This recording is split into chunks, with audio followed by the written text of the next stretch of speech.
man. So, how's your day going so far? It's going pretty well. I just got back from teaching my graphic novel class with the kiddos, 13 to 17, and just trying to teach them the basics with, comics. And some kids are just in there just because they want to, something to do, and then there's some that are in there because they actually want to, learn how to do comics. So I kind of, showing them the basics, like kind of how to do structural sketches and looking at character designs and trying to give them ideas. And they're a lot of them are really young, so I'm very excited to I guess help mold them in terms of their creative side. Definitely. That's dope, man. Did a school reach out to you to come and teach that at their campus, or how did that work out? So how it went about is I work at a learning arts center. Um, that's my actual job. So what happened was, my boss, she told me it'd be cool if you did like a comic book class, to get the kids in, in the building on Saturdays because they were looking for activities for the kids. And so I was like, yeah, I'd love to. So they allowed me to add, I guess, for my extra hours, to basically work on Saturdays. And so it's just extra hours for me. But, most of the instructors that are there, they all have like business licenses. I didn't have a business license at the time, so it kind of worked in my favor. So, but yeah, I do it at my job, which is already kind of within arts already. So, That's dope, man. That's awesome. I actually, so I taught a filmmaking class for the kind of the same range of ages. I found it to be mm. extremely difficult because none of them would do the work at home, and then while we're there, they end up picking my brain about movies that I like. So we end up just Hmm. talking about movies that we like and stuff, which I think for Hmm. film can be beneficial because you guys just end up talking about, oh, how they shot this scene, or what was the technique behind that. But Hmm. with comic books, I feel like my best friend Malik, he's also my creative partner. I'm at the point now where he's really wanting to kind of spread his wings and start writing things himself. And so That's I awesome. have to like I have to show him, okay, this is what I did to figure out this problem, but it just creates a whole new set of problems. And it's awesome because yeah, when I'm running through ideas or concepts with him, he can actually bounce off me now and be like, "Oh, why don't you just do this, or we could just fix that and make it simpler." And yeah, so it's great having, a support system of people that are super into what you're doing. Do you ever bounce your ideas off of the kids in your class, or you're like, nah, nah, nah, no spoilers? Not necessarily. I tell them a little bit about my story, and some of them are interested, but for the most part, I've just kind of been using myself as an example as to what they could do, like what they're capable of. Like this is what you could do.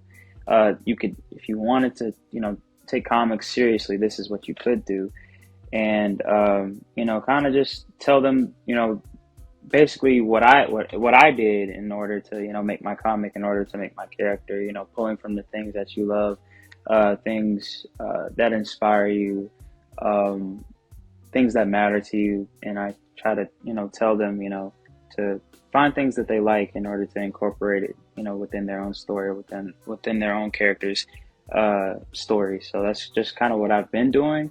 But in terms of like them giving me feedback for my stories, not yet. A lot of them are kind of like beginners, and some of them haven't even been exposed to comic books. So it's like I'm kind of like that gateway, for them to be exposed to it for the first time. So that's pretty cool.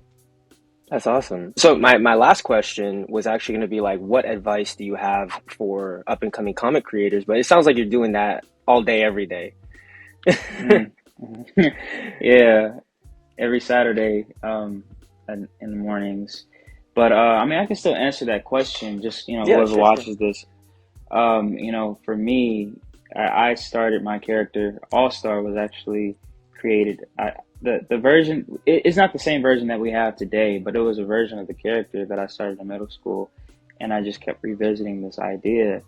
And then, like when I was a senior in high school, that's when I began to flesh it out. And so my thing was just to be consistent, and there was in the back of my mind there was always this voice that told me that I couldn't do it, or there was something that was like I kept doubting myself because I've never done anything on that scale before. But you just have to do it anyways. That's really all it is to it. Especially if you're, the artist and the writer, you just have to. It doesn't sound like anything, I guess, magical or pretty. Like something that's like motivational. But that's really the truth of it all. Is like if you're really passionate about something, you find a way to work around that problem, no matter how long it takes. It took me 3 years to make my first comic book. So I mean that just came from sheer passion and trying to see if I could see this thing through. So that's all it really was. And yeah, I guess that's the best advice I can really give to someone who's passionate about doing comics. Awesome. Thank you, man. So Yeah. All Star, let's talk about it, man. This is Okay. what, 96 pages, right? It's it's like 80 something. I'm not even gonna lie to you. It's a lot of pages. It's It's a lot. It's a lot. the interior pages that I done, it stopped at like 78, 79, and then like the concept art, I guess concept art I did as well, somewhere around 80, and then there's like a page for fan art that a friend of mine did, and then I have the my Y page, probably somewhere around 80 something pages, right there at 78, 79, maybe 80. Got you. So what was it that, I guess, regardless of page count, and for us at least, our book is like 40 pages. So the page count increases the price per unit. That's something that, up and coming comic creators should know, is that, the bigger your book, the more expensive it's going to be to The more print. it's And gonna then cost. exactly. And more than likely, the more you have to sell it to make money. So why did you Exactly. kind of land on almost like a graphic novel style as opposed to traditional 38 or 32 28 page floppy?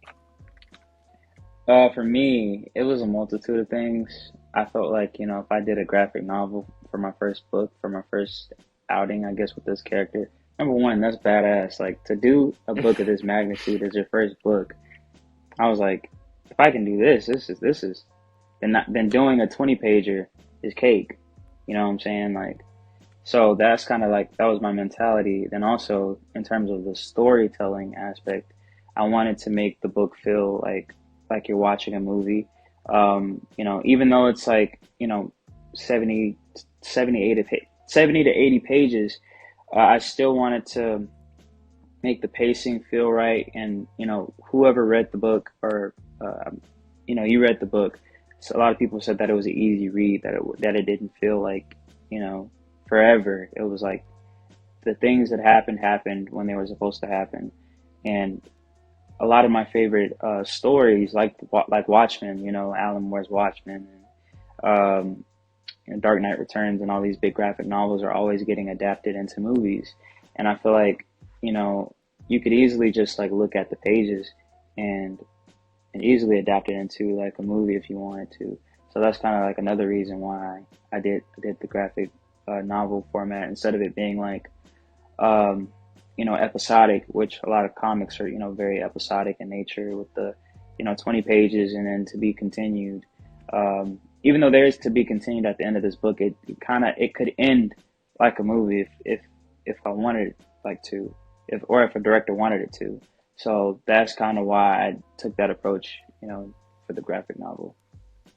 Well, that was something that like really struck me whenever I was reading the book because there's so many times where I have to cut captions, cut dialogue because I feel like I'm just giving too much away, or it's just I'm bombing the audience with exposition. But I love that you just have some pages that are is just your art. It's just that, maybe sound effects, no dialogue. There's just full panels. That's full art. I mean, and the background work you do in the book is pretty awesome as well. I think I've told you this before. It felt very cinematic. It read like a movie. And I think it's so funny you say that as well, because in writing my first issue, I realized I had been dreaming up this big story with a beginning, middle, end, but that's a movie. So now I have to find my break my own story down and turn it into those episodic chunks. Whereas like I think it's dope. You write and you draw your own stuff. You can say, okay, here's where we cut, or here's where we pick back up, and you're not really bound to that. The 4 page, the 16. 2024, yada yada yada. So with all that said, for anyone who hasn't read your comic book, would you mind just kind of giving like a light synopsis without any major spoilers? Yes, so essentially, this story is about a Marine husband, father, who experiences tragedy in his life, and he loses someone that's important to him, and this leads him on the path of wanting justice. But he's a man of faith, so he prayed to God for some sort of justice, and not he didn't know that he would end up being that justice, that physical manifestation of the justice that he prayed for, which this crystal crash landed into his backyard, a crystal that came from space that gifted him superpowers, and he ends up using his powers to protect his community as well as get justice for the loss of his son, because that's who he died. His son was actually murdered by law enforcement. Making comics is a really niche, sometimes expensive hobby for a lot of us at first. We don't really make a lot of money off of these things, if any money at all. So, what inspired you to full send it? I know earlier you were talking about you were thinking it up through your senior year. So for me, I think I've been drawing characters since I was 4, since I could pick up a pencil, and it's always been something that I wanted to do. Um, you know, I first my first exposure to superheroes was like the Sam Raimi movies, the Spider-Man trilogy and stuff like that, and then I got into cartoons, and I found the Justice League, the Justice League cartoons and Batman animated series, and then I realized, well, these characters come from the comics. Comics exist, and then after that, I was like, well, if I just made a comic book, then I could be like the guys that have these characters and stuff like that. So it's always been a passion of mine. I just didn't know when to start or how to start, because I didn't have any money at the time, and I didn't have the tools necessary to start. But once I got the tools, I already had the skills because I've been practicing since I was really small. I just decided, hey, I'm just gonna do it. What's stopping me? Nobody's stopping me but me. So I just started. So Absolutely. So put me in your mindset. What was it like when you're like, okay, I'm gonna make a superhero? well, it was a multitude of things. I kind of looked at a lot of my favorite characters that already existed, like Captain America, Superman. Um, those characters went on to inspire my characters like John Stewart, Green Lantern. And then as well as I kind of just like looked at the current state of the world at the time. It was 2020. Um, a lot of things were going on at the time, in regards to, what's going on in the country with policing and, civil unrest. So, you know, a multitude of things kind of inspired, this creation of this version of All Star. I did have the idea of All Star when I was a kid. I used to wear, Converse all the time, and I had like, said All Star on the side of my shoe, and I was like, I can make a character named, oops, my phone is on 20. I need to charge it. But I made a character, made All Star, that didn't look anything like this guy, right? But I liked the name, and he had a crystal, similar powers. And then once I hit high school, I was like, I want to do something with this guy, and I want to see how far I can take this. And just the things that were going on at the time, as well as my love for superheroes, it just made sense to me to make a hero that would talk about important issues, but also be like this powerful character. So that's kind of what put me on the path of like making this guy, because I thought about what meant most to me, um, and that's just kind of how he was born. Definitely. Well, that's one of my favorite things about your book, man, is there's no traditional antagonist to the end. It's the antagonist is these injustices that we face every single day. We're constantly reminded of. And I just love the imagery that you put in there of fucking all-star whooping the cops' asses, bro. It's fucking awesome. So, in terms of like an antagonist, I know that volume one ends on a pretty big cliffhanger. So Could you talk about that without giving anything away? Yeah, so I was gonna say, for book two, it's basically picking up right after book one, and it's like, you know how it kind of ended. He was just standing there, but it's like in book two, he's kind of like being chased by the police department, and it's like a high speed chase sort of thing. But during the course of this chase, he finds out, more about his powers. He finds out um, there's going to be an interaction between the being that gave him his powers and why he was chosen, and it's going to touch on that sort of stuff. In Why he regards to the was villain, chosen. Ooh, you giving yeah, out spoilers. yeah, yeah. Okay, But it's okay. not. But I'm not going to say why he was chosen. Just like, Okay, okay, just okay, I mean, okay. the front of the book, is called All Star Destiny, or book two Destiny. So it's essentially about his destiny as the hero All Star. So, but there's action in it, and some teasers for what's to come for the future. But yeah, that's basically it for book two without spoiling too much. Okay, okay, awesome. So you mentioned that we're going to be maybe learning about the origin of his abilities. So for the audience that maybe hasn't read the book, would you mind giving us like a rundown of his abilities as we know them now? And maybe, are we going to be, I guess, learning if he has any other powers? So in book two, he's definitely going to learn, if he has other powers, at least one new ability. But his abilities, I guess, since what's out there right now, what I've been posting, even on the front of the book, it's super strength and vulnerability, um, flight. But the way that I explain his powers, I think the science behind it is going to be like, whoa, like, because I feel like with comic books, there isn't a lot of explanation as to how and why characters can do what they do.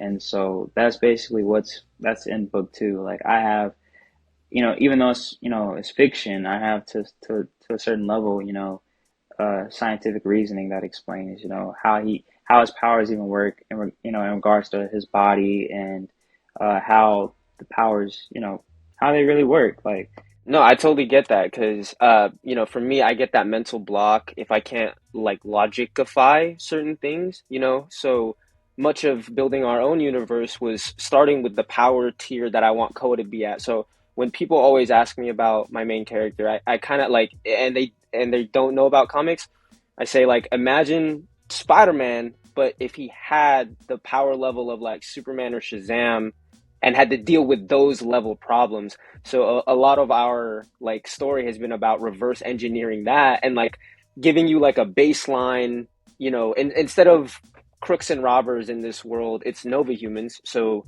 it's very possible that they have superpowers or their invulnerability or anything like that. And what we wanted to play with is introducing that since those are scientifically created, superpowers, introducing the third, the mythic, with Koa and his parentage and stuff like that, and then seeing how those, the religion and the science of it all kind of clash in the middle, mm, without full on making Koa a fucking bad guy. Because yeah, it could be it's super easy to fall down that road. That's right. also why I put him in red and black.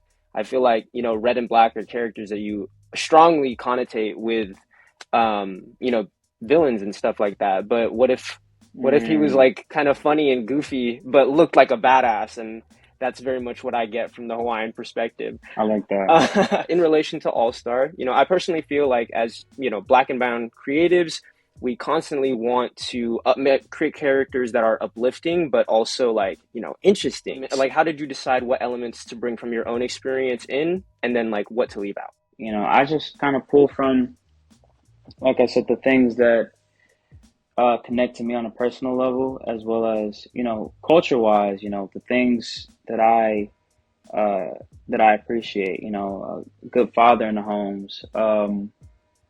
Family dynamics, different things like that. Especially in my family, family is a big, plays a big role in my life, and having a great father figure.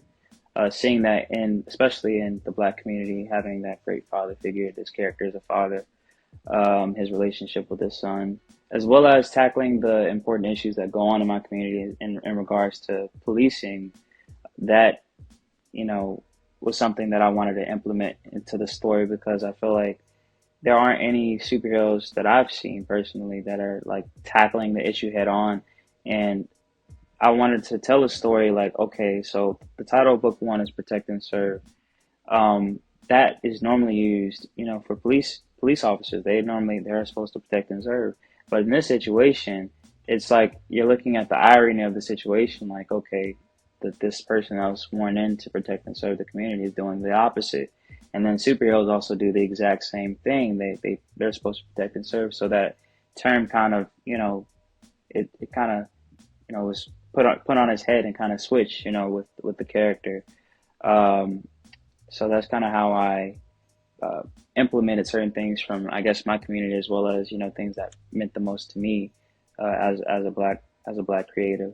Um, yeah, I guess that's Well, the best. that's exactly why I asked the question though, because I feel like, All Star does what the big two companies will never do, and that is, tackling this extreme problem of brutality in America. And you, like you just said it, you can tackle it head on, and you create a character to like physicalize that struggle.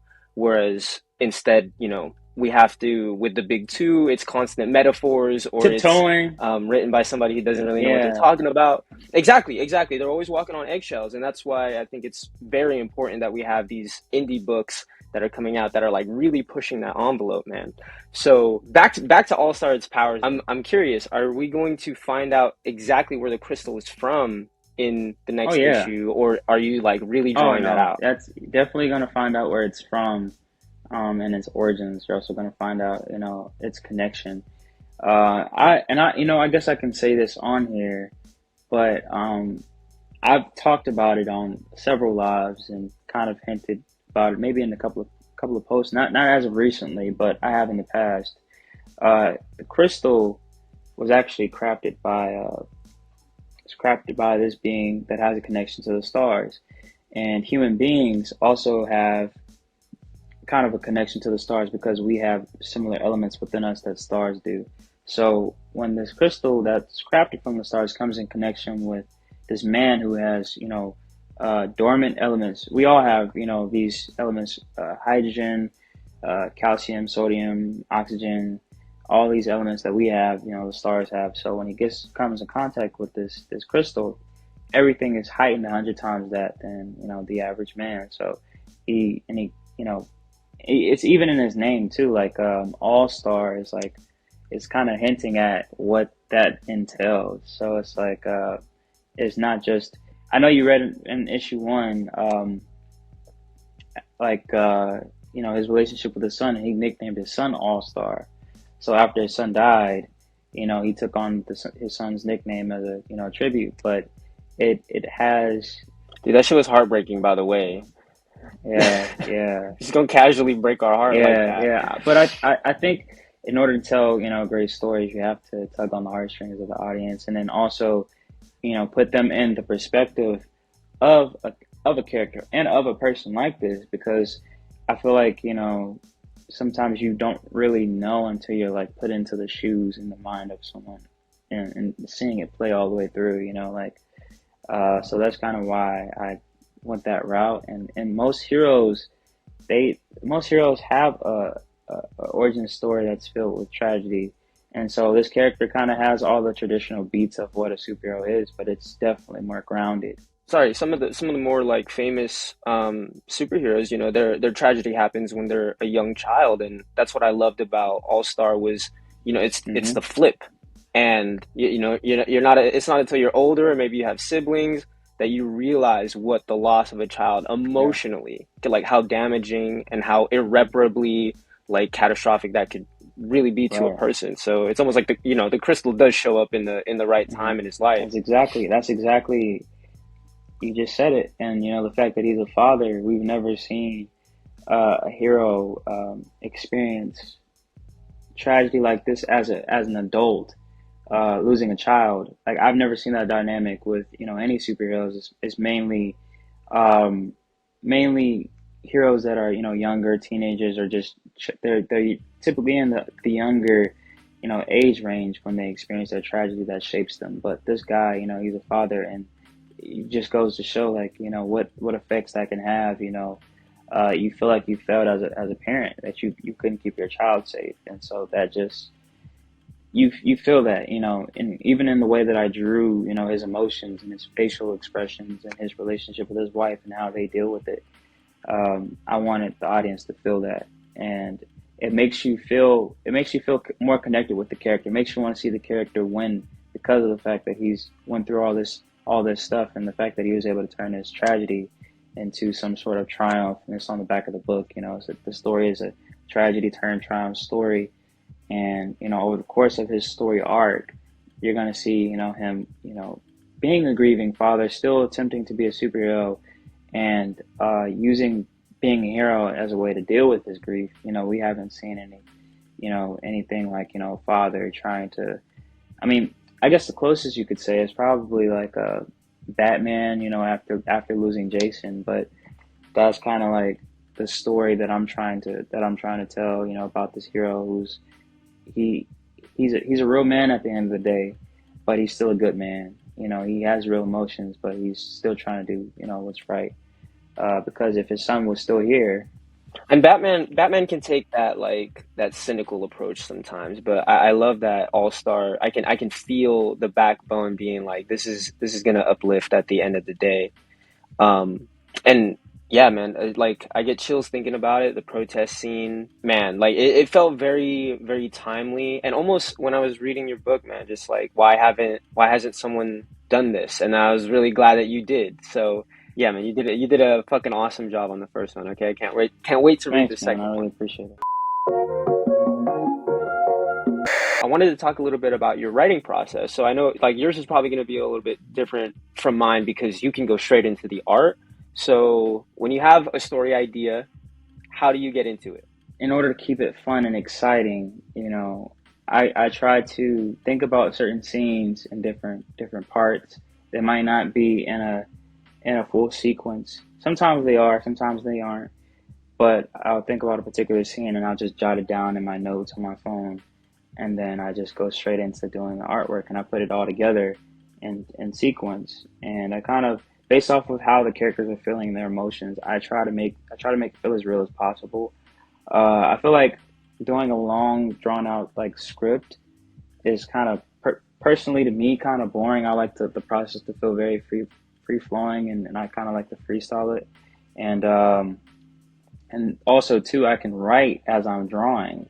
So like if there's a certain, like in book one, there are some pages that like I wrote on the fly while I was, or like the first page might be something that came straight out of my mind at the time that I did it. So that's kind of, it saves me time, and then also it allows me to move comfortably in the story. I'm like, yep, I know I'm gonna do this. I don't have second thoughts. I'm not gonna. This is a perfect scene, and I just go straight into it. That's kind of how my process works, as far as writing and stuff like that. And yeah, I mean, some people they do long drawn out scripts, but for me, it's like in order to keep that momentum and to keep that, I guess, that spontaneity and the fun aspect of writing. That's just kind of how I approach it. I still take it very seriously because these are characters that I'm trying to allow people to grow with, but also I kind of give myself a little bit of some slack in order to enjoy the process, the writing process. That's kind of how I work. I know we talked about when we were getting started up and I wanted to draw the book myself before realizing how physically taxing that whole task can be. Basically, like I feel that like I was able to improvise or like make things up on the fly, and then now that I'm writing for an artist to read my script, I have to be very conscious about every decision. Like so, like things don't even get double thought Yeah, anymore. I'm like third guessing, fourth guessing myself because it's like, okay, if there is a simpler way to do this, then I would rather do that. And it's at like I don't want there to any be miscommunication. So I know when you worked with us, I was even sending you like my rough sketches. They're even colored and shit because it's like I just wanna I need to visualize it yeah. myself. And I do that with my artists too for pages, and I'll continue to do that because I feel like it just makes the overall process quicker and easier for them to really get what you're going for. But yeah, maybe that's a tip for all of you out there watching. If you can draw your own stuff, just draw your own stuff. I don't have the skills nor talent to pull that off, but Ronnie here has figured it out and he's been able to improvise on the fly. So he knows something we don't. Do you have a favorite page, by the Oh, I've way, got several. in book I've got one? several favorite pages. I've got. I think the one with the flag.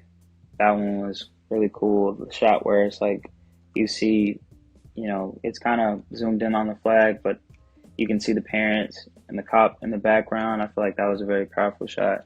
This one.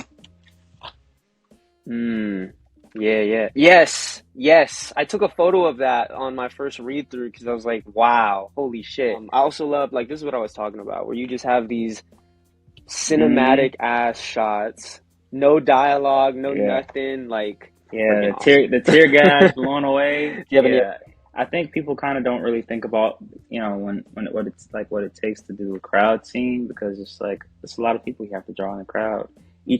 And each individual person, they all look different. They all have different clothing. I actually sat down, drew each of these people. Like I think my favorite scenes are the ones that people don't really think about, which are the huge crowd scenes because those took me like probably like a few days to like finish because it was like such a big task. And those are the pages that I got stuck on, and I was like, I don't even know if I'll be able to finish this book.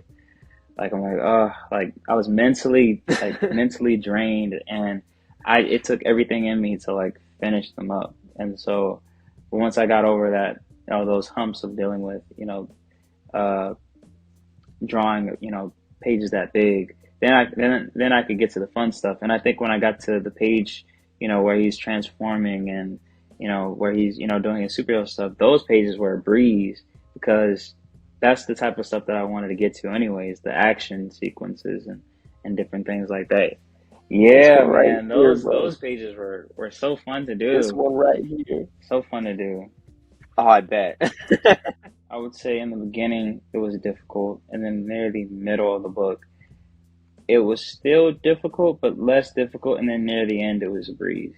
Because in the beginning, I was figuring out how to do layouts. I was figuring out how to keep the consistency, art style wise. What tools was I going to use going forward with the book? And I used a little bit of airbrush, and then I didn't like it. And I used marker, and I didn't like it. Well, no, I found out my technique and which brushes I was going to use. And once I found it, I was like, "Yep, this is what I'm going to use going forward," and I just stayed with it. And then um, after that, it was a breeze. It was kind of not easy. It was difficult, but it was easier. What do you do when you get like tired out of drawing or, working on the book? During the course of me making this book, it was so a lot of things that I would do. I would watch other shows and other things that inspired me. Like all of my inspiration was the thing that I ran to.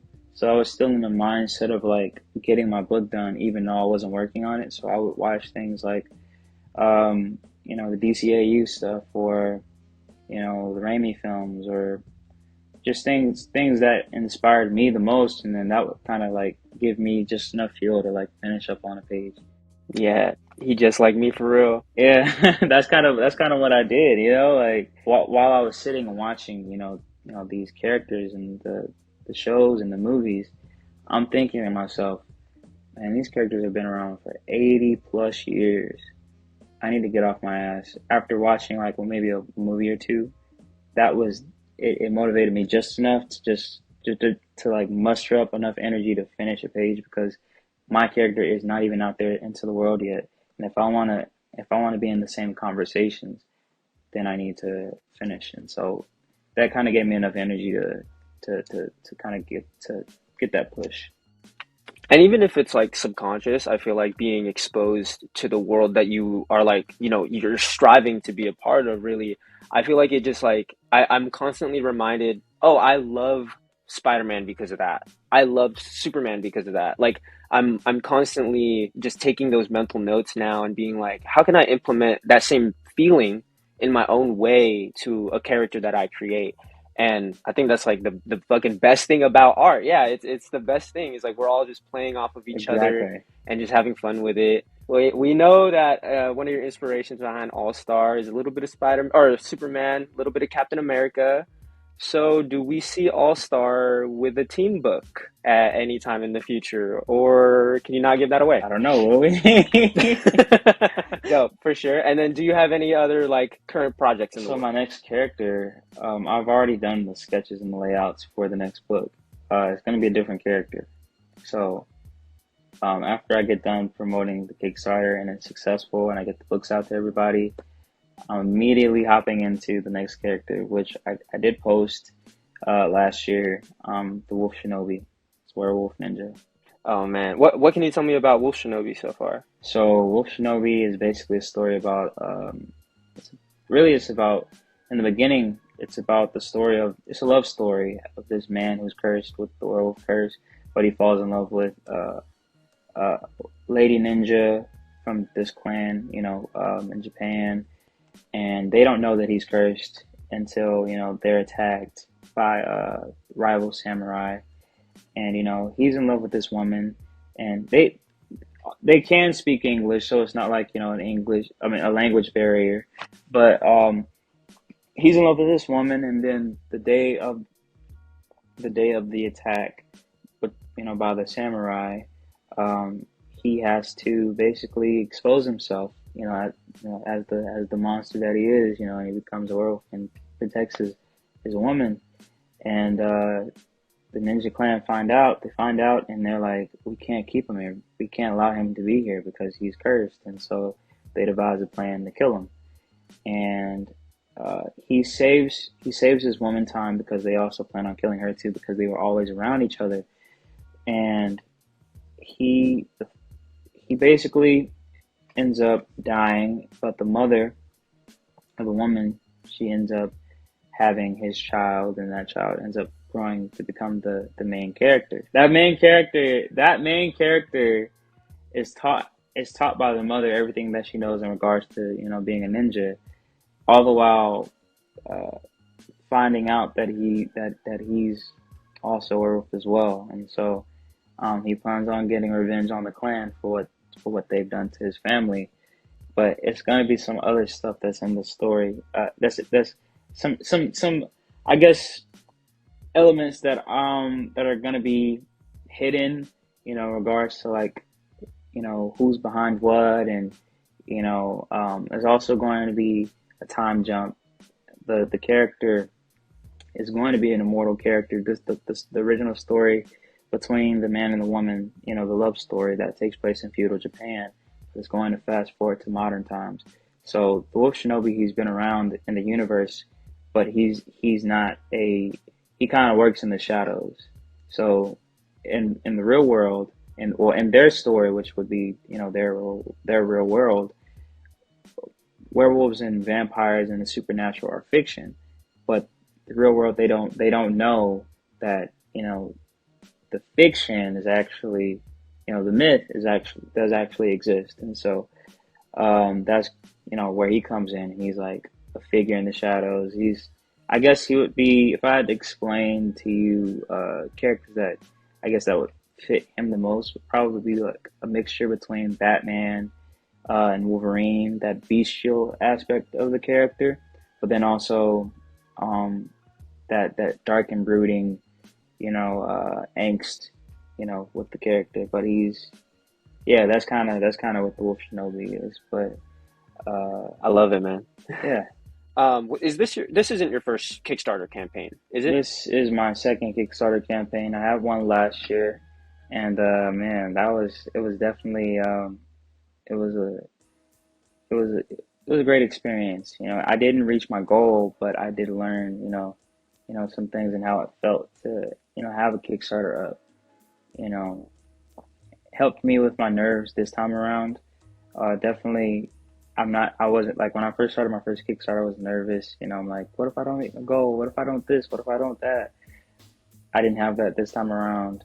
So I think you'll do great though. I think honestly you'll do great. It's all about building up hype, doing interviews before the fact. I mean, or during. um, you know, contacting people, letting them know about your things, promotional videos on social media. Right. You got on the news, man. Yeah. How'd you do that? So, okay, so with the news situation, I did have a friend of mine who she's a dancer at my school at Alabama State, and she managed to get on the news. All she did was email her local news station, something as little as emailing the local news station.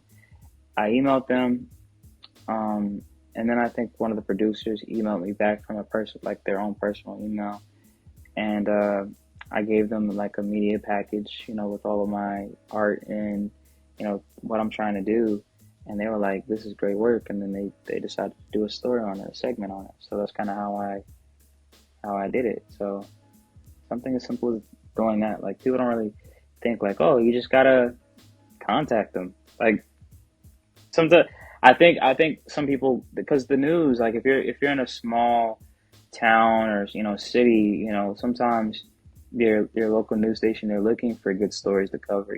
So much goes on, in certain cities, and bad news, and sometimes they're looking for something good to talk about. So Since we're about to be in the process of running through it ourselves, what was the lessons that you learned? I guess like were there things that you learned you shouldn't do or things that you should have done? I'd say have a realistic goal. 7,000 hindsight. I was, for it to be my first Kickstarter, I I had faith in myself, but also you have to realize, okay, you can set a realistic goal, because you have like my goal right now is 2,000. I could have 2,000, but I could, if I can make the 2,000, keep the 2,000, and if I get to 2,000, I could go over that and exceed that. So because of the fact that it's a realistic goal, I put myself in a position where I get to keep, what I want, what I need, and then also I'm in the position where if I exceed that, then I'm good. So just keep that in mind, to have a realistic goal, because you know that might you might have support, you might get however much money from it, but it's like if your goal is way too high, then that could be the thing that makes it harder. And a lot of people say, not to say that your Kickstarter, I believe your Kickstarter is going to be successful. You have you know very professional look. Your character looks awesome. The art looks awesome. Um, I just say, just like promote it. Just promote it. Just promote the heck out of it. Run ads, and then just post on social media. And just have a realistic goal for yourself that you want to set. And also too, if you do the math, like if you get 100 people to put $1 in there, that's $100. Like if you just got to do the math. How many people can you reach out to? You get 20 people to put $20 in there. You just do the math and try to do it that way, instead of just like getting people to support. Sometimes, like for my special edition, I've had more people back my special edition. That's $30, and then you just kind of see how that adds up over the course of time, and then you know you get closer to your goals that way, instead of just saying, "Oh, just put $5 in there," and then you know, I don't know. That's just what I've noticed. Like if I want to hit my 30% goal on day one, which, they also don't tell you this, but if you can hit 30% of your goal on Kickstarter, you actually get on the trending page, which then, other people who have more money than you are going to see it on the Kickstarter page. And I didn't know that. yeah, yeah, yeah. So it's a big thing. And right now, I'm doing the numbers and it's like, shit, I have to sell, I think it's like 66 books or something like that on day one. And if I can do that, then I have like a way higher chance of getting on that trending page. Mm, So just yeah, take all these things into consideration, guys. It's really important to like spread your brand awareness. Right now, that's what I'm most worried about is, I haven't been consistent on social media too much. don't sleep on where you might be in the middle of nowhere in California, but you're in California. Like I'm in the country. I'm Alabama, where freaking college football is like the thing. It's not comic book Ain't at no all. Alabama Comic Con? We had an Urban Nerd Comic Con in Montgomery, and that was like the first one. You know, my area is more so like because it's the birthplace of the civil rights movement. It's like it's more about civil rights, and then there's also black artists that are they have their art and stuff like that, but most of them are fine artists. So I'm kind of like I'm the only comic book artist that's really doing their thing here. So, but I do get a lot of support because of that. But it's like there isn't any like big comic book events that's constantly going on. We do have a local comic book shop. We just moved to a different location, but yeah, I'd say it's like you have to find your your group of people that are kind of hidden. But I'd say get with Impound and and those guys and see how they're doing their thing. Because man, if I was in California, I'd be tearing it up right now. No, for real. Well, for me, it's been a lot of a waiting game and like introducing myself to these people and being like, "Hey, I'm working on something, but not having anything in hand. So now that it's in hand, I'm at the stage where I'm like, fuck, I don't know what to do with myself next. But that's why I'm here. That's why I'm talking with other creatives and stuff like that. So I had one last little cool down question for you. If you could write any character that wasn't your own, whether it's from the big two or any indie series, or hell, if you want to make a comic book series to a movie you like, what character is that? Can I answer two of those questions? Because I Absolutely. have, yeah, I think I would love to have written the Hulk and like drawn a version of the Hulk. I really like the idea of this this guy who's kind of like he's he's dealing with this monster, this being that's inside of him. I really like the character of the Hulk and the old school Hulk, the old school Hulk show, the depression, the sadness of the character. I really liked that, and him dealing with trying to find a cure and stuff like that. I really like that aspect of that character. And I have other characters, obviously Superman. Those are Captain America. Those are my favorite characters. But I think the Hulk. I was just watching some stuff with the Hulk with the old Edward Norton movie, and I'm just like, this character is so cool, but the way that they're doing him right now in the MCU is just like it's just criminal. It's criminal. The Incredible Hulk Like, fucking slaps. I love that movie though. bro, I guess a movie that I would love to see uh, from a character from a comic. I think I would love to see a Static Shock movie. I think Static Shock is long due for a movie. I can't believe we got like a Birds of Prey movie before that. Before Static, I won't hold you for any longer, man. Thank you so much for coming on. Where can people find you if they want to follow you and stuff like that? so if you want to find me, you can go to my Instagram or TikTok. Facebook is all the same username. It's Ronny Creates, Ronny Creates, and you can find me on those social media platforms. I also have a YouTube channel, Radical Comics, but comics with a K. And I'm the founder and CEO of Radical Comics.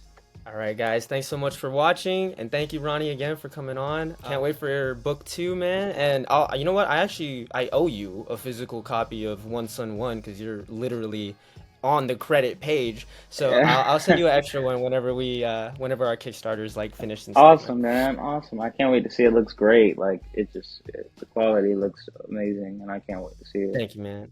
It's the coolest thing I've ever done, and I'm okay with ending it there. But I have more. I have more. I have more. Yeah, I know you have more coming. You definitely got that brain, that creative brain for it. So I'm waiting to see what else you have next, and I can't wait to get this book and to read it because I like this character is such a light-hearted and badass character as well. Like even with the colors, like the way you were explaining how the red and the black is typically like villain colors. That you have this kid who's just like he's lighthearted, and I definitely want to read more and find out about his more of his origin story and his character. But based off of what I've already seen before, like in some of the panels and pages, like he seems like a cool character. So Thank you, man. Appreciate that. I salute you, man. You know what? Virtual fist bump to close it out. yeah, All right, man. You have yeah. a good one, all right? All right, brother.